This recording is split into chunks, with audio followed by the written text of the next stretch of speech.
Social Perspectives is brought to you by Everett and Kennings.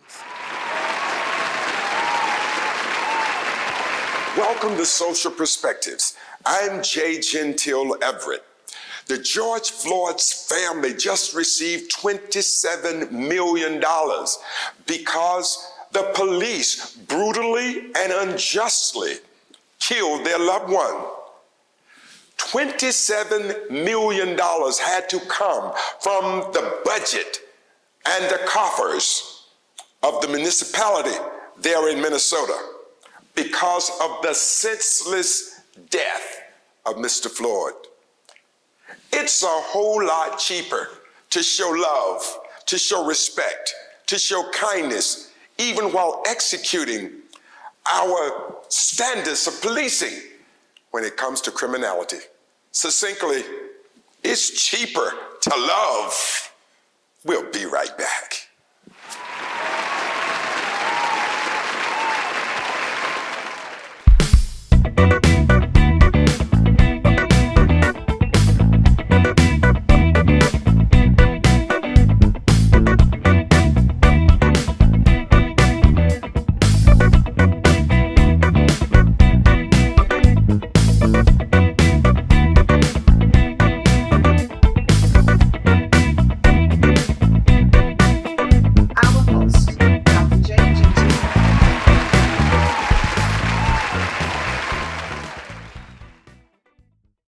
Welcome back. I asked a question. Are you tired of hearing about police brutality against Black and brown people? If you are not, maybe you should be. I am tired. I have emptied my being in anguish over the antiquated monster of discrimination.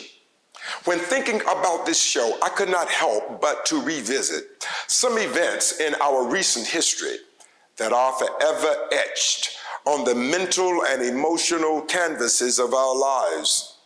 The human hollowness inside so many of us really defies reason and eclipses any awareness of the sacredness of life.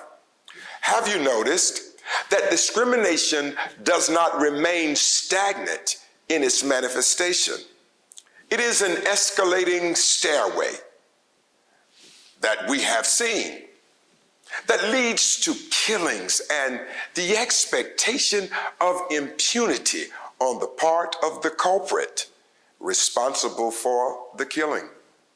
Did you ever imagine that we would live in a country where if you wear the dark blue garment of law enforcement, and it is the outer apparel of Caucasian skin, it automatically protects you from prosecution of murder? Many Blacks in various communities believe that the blue uniform worn by many white officers are altered, re-dyed white hoods worn by the present-day philosophers of a refined Ku Klux Klan doctrine. Some of those seem to believe that the badge of police service empowers them to use whatever force that cascades across the cerebral metals of their mind in diffusing unrest. Badges are not legal permits to lodge bullets into the bodies of lawbreakers. Now, in all candor, no one should try to label all people as being a certain way because they are part of a particular race. That would be intellectually irresponsible because no actions by a member of a certain race serves as a monolithic certainty about that race.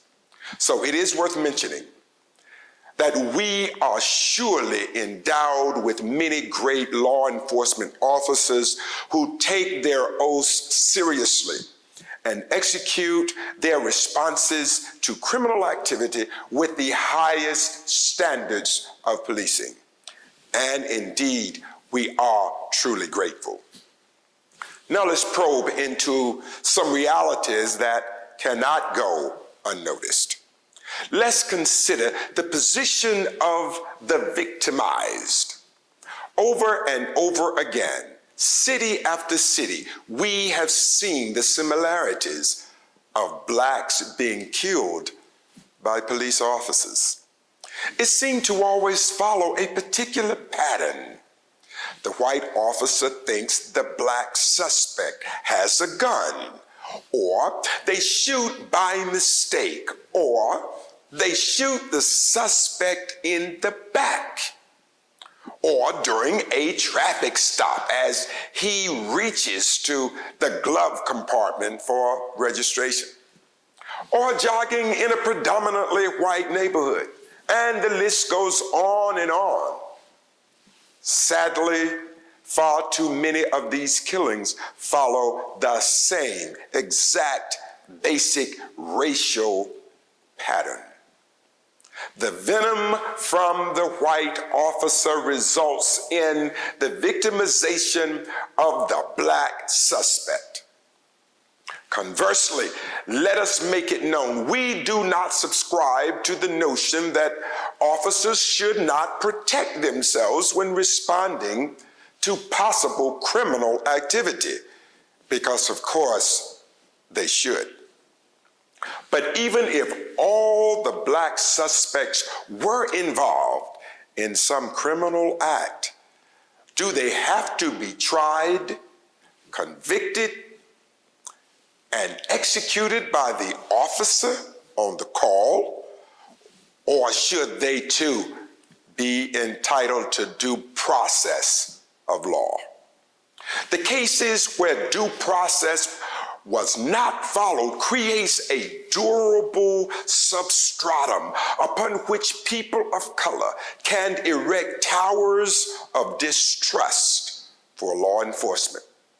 For those who contend that this is an over-dramatization of race relations in our country and think that too many blacks are cynical, pessimistic, or as it is said in Hebrew, possessed with a spirit of gangusma, meaning having a spirit of complaining, you just might have a different opinion if it were blacks doing the killing of other races. And of course, let's be honest, if the victims were white, I think it's generally agreed that the punishment would have been so swift and so severe, we very well might have experienced the worst kinds of sentences in the human history of our world. With the assistance of my staff, we were able to identify 275 police killings of people of color in the last year. And I'm sure we missed some. But whatever the impetus that led to the confrontation, it always seemed to end one way, and one way only. Somebody shoots or asphyxiates, and one dies, and the other continue to live, and in many cases live without personal intrusion or reprisal. Is this really who we are? Has racial hate plunged us into the great abyss of George Wallace's segregation forever? Can we as a nation of open welcomeness afford to eviscerate certain people from our lands? Let's remember, every time a person of color dies at the hands of law enforcement, we potentially kill Dr. George Washington Carver, which could have delayed the 300 products discovered from the peanut, or a Dr. Charles Drew, which might have delayed the wonder of blood plasma. Just know, when we kill anyone, we are clueless about the life-changing discovery that could have existed in them, where they could have changed the world in a very positive way. Now it is taken and laid in a grave with them forever. America, we can do better. We'll be right back.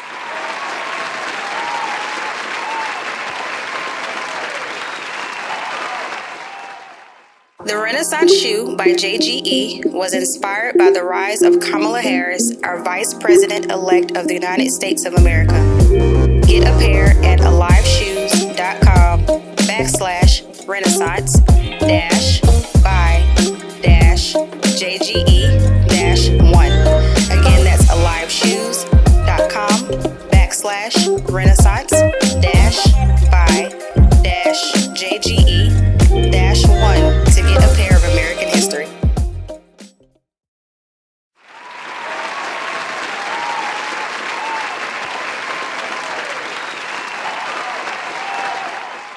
Welcome back. We are indeed in interesting times. As much as I would love to completely depart from shows that feature this rather piercing and deafening cacophony of race relations in America, there seems to be new events that suggest this old monster is not dead. More and more national politicians seem to nurture this beast of schism by making statements that automatically cause some of us to wonder, do our leaders want the ugliness of racism to end? Or are they perfectly okay with keeping it as a part of our national discourse? It seemed in particular two of our national leaders who brandished the Republican brand did send some shockwaves into the political consciousness of even some of their colleagues whose political philosophies are too wrapped in the same cloth. One of our popular senators said the attack on the Capitol on January 6th of this year was executed by law-abiding citizens who love this country and who would not dare break the law.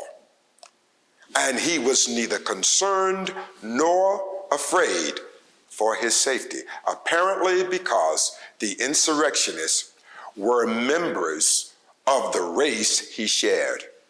I must admit, when I heard that, I literally became temporarily detached from coherent vocabulary.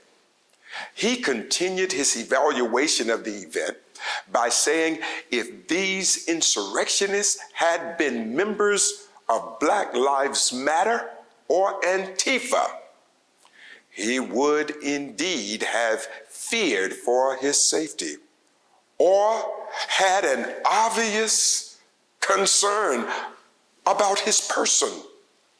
To begin with, I think the senator missed an unmistakable recognition. He said that these were law-abiding citizens who loved the country and who would do no harm to it. Well, sir, that statement laid parallel to the facts of the day is profoundly contradictory. They could not be law-abiding citizens when they were in fact breaking the law brazenly in the cold, glaring sunlight with eyes from all around the world viewing the events in real time. When attempts were made to identify many of them, surely law enforcement could determine who they were because this was not a clandestine attempt to overrule or overthrow a national election. These brothers and sisters of America were not hidden behind any shades to confuse the onlookers. They crashed windows, they broke in, they photoed national papers, ransacked offices, loudly threatened with death some of those who did not support their cause. And with the audacity of the sun rising in the east, some of these zealous members of this civilian infantry sashayed into offices, put their feet on the desk, and took selfies to memorialize the event. And this senator says they were law-abiding citizens who loved our country. What an amazing assessment. Then another one of our national leaders informed us that the black farmers who are finally receiving some financial assistance from the new stimulus package enacted by Congress in recent days, he considered that to be reparation. I think reparation to which he referred has to do with the 40-acre and a mule reparation that was, peripherally mentioned in the past regarding payment given to descendants of slaves because of the damage caused to Black Americans from the horrific system of slavery that kept us in bondage nearly 400 years. What has been documented regarding the black farmers in our country is some years ago, we had 1 million black farmers. Now we have somewhere around 6,000. Last year, and the past administration, more than $29 billion were loaned to farmers without the participation of any black farmer, benefiting from the financial assistance sorely needed for them to remain afloat during the difficult pandemic times. Even if someone described this assistance to the black farmer as a reparation, the problem is you're talking about 6,000 black farmers. That's a real problem. Because according to the most recent statistical data regarding the black population in the United States, it's somewhere around 47 to 50 million people. If 6,000 farmers receive forgivable loans for their industry, it's still more than 40 million blacks left waiting for their reparation payment. Of course, we are fully cognizant no such enactment is likely, nor do I hear a lot of interest in such a move.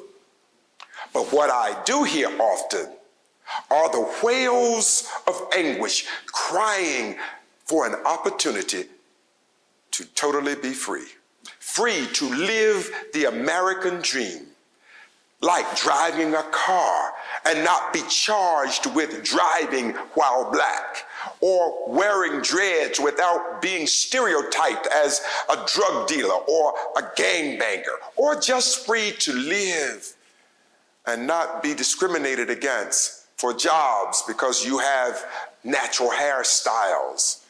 As I conclude this segment, I suggest race relations can be better. The die is divinely crafted for all people to reflect the wondrous ways of God by understanding all cultures bring a unique perspective and a unique gift to the proliferation of humanity. We would do well to accept and appreciate the best of all of us, because that would minimize the grappling of the worst of us. We'll be right back.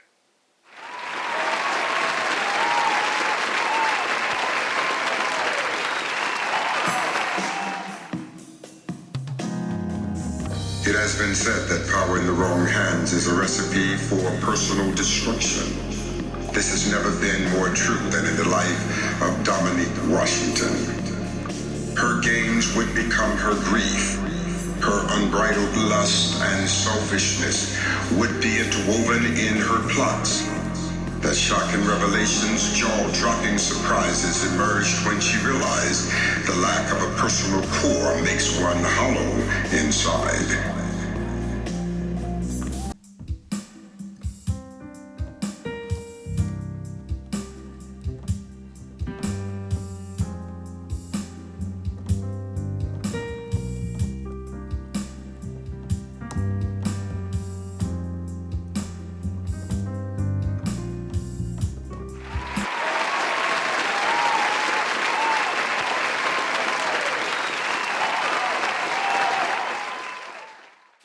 back to our final segment.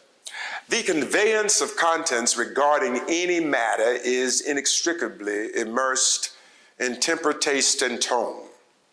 So the position one takes on any subject is many times judged by the mood and the spirit in which that message is presented.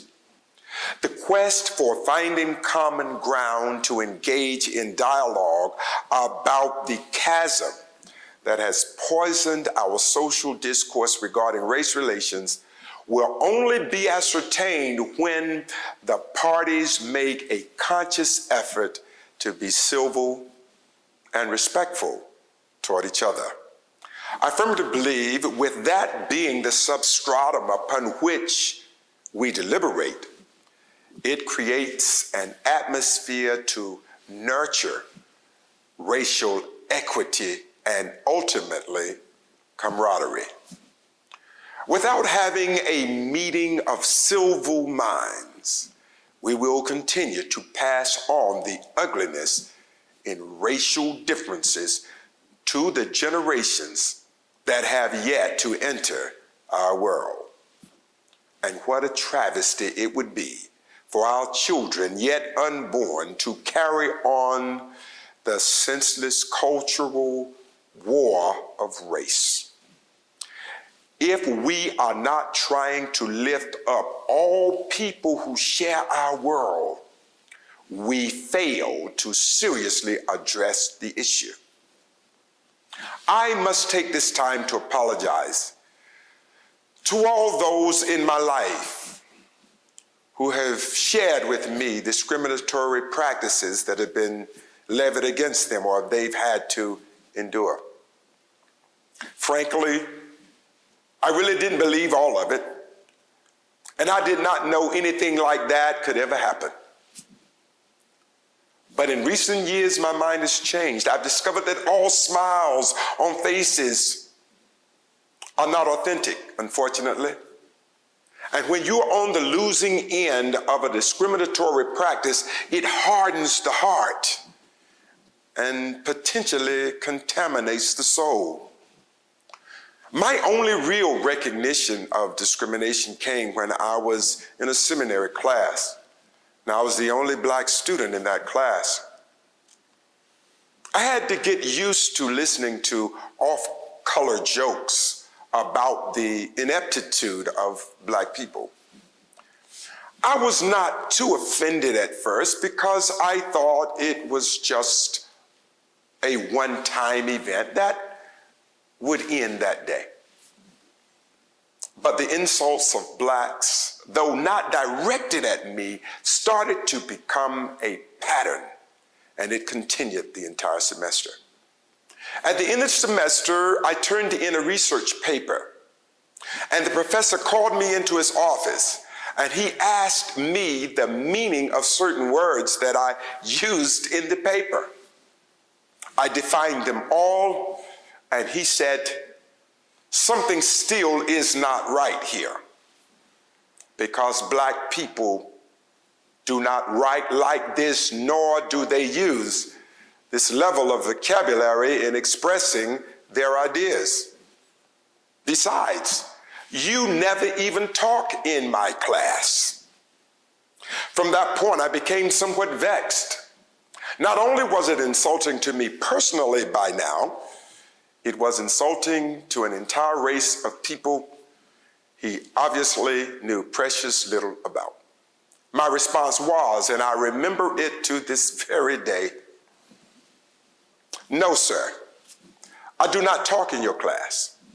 But, sir, if we were codifying this propitious colloquy, this would be the existential moment where a peripeteia would be necessary.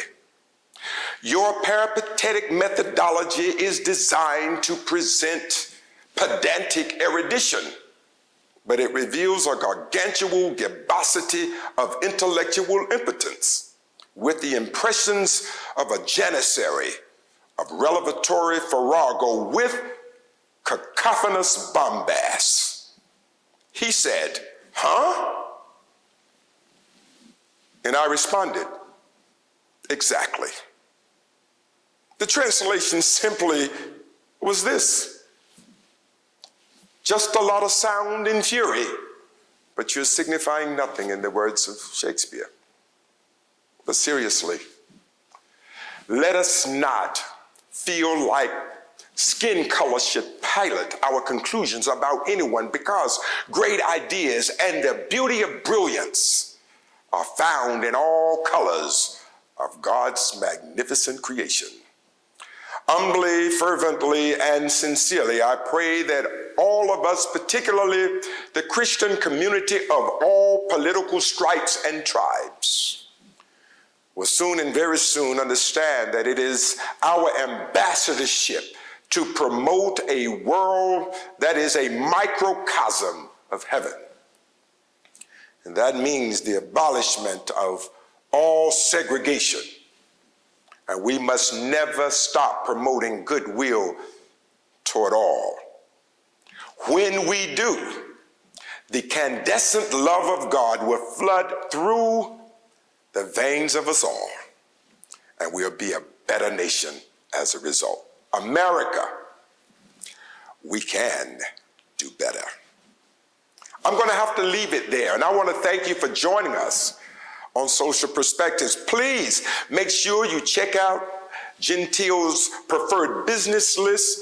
Let's support all of these patrons. They're trying to make huge differences in our communities, and we're asking you to support them in every way. Please also help us continue this work by sending your contributions to the Renaissance Ministry at MBBC, P.O. Box 1078, Fairmont, North Carolina, 28340. That's Renaissance Ministry at MBBC, P.O. Box 1078, Fairmont, North Carolina, 28340. All of your gifts are tax deductible. Please check out our music. We will have a list of that going on in the close of the show. Please check all of that out. We thank you for joining us on this program. We look forward to seeing you next time on Social Perspectives.